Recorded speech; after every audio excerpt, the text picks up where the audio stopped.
Ready to move in premium triplex villas at Kollur APR Projects.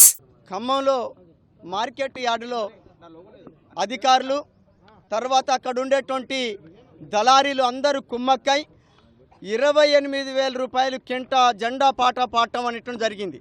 ఆ జెండా పాట ప్రకారం రైతు సరుకుని కొనుగోలు చేయాలి, కానీ 17,000కి 16,000కి 18,000కి మాత్రమే కొనుగోలు అనేటువంటి చేస్తూ రైతుని నిలువు దోపిడీ చేస్తున్నటువంటి ఒక స్థితి ఉన్నది.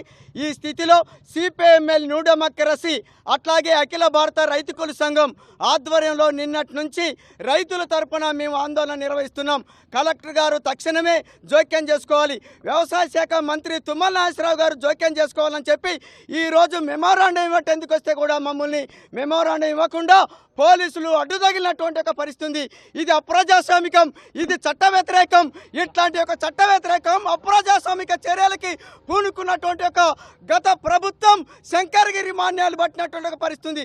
ఈ ప్రభుత్వం కూడా అదే వైఖరి అనుసరిస్తే మాత్రం అట్లాంటి పరిణామాలు ఎదుర్కోవాల్సిందని చెప్పి హెచ్చరిస్తున్నాం. రైతుల తరపున మేము పోరాడతాం, రైతు కోసం రక్తమైనా చిందిస్తాం, ప్రాణాలైనా అర్పిస్తాం, రైతుల తరపున పోరాడి తీరుతాం.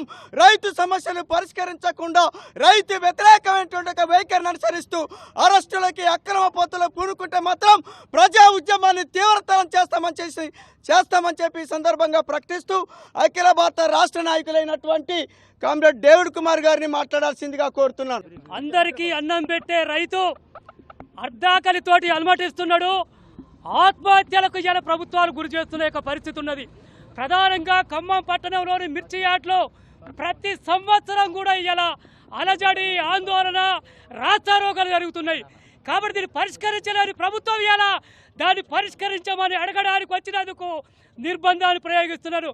ఎంత నిర్బంధం ప్రయోగిస్తే అంత కసితోటి ఉద్యమాలు వస్తాయి తప్ప వెనక్కి పోవు.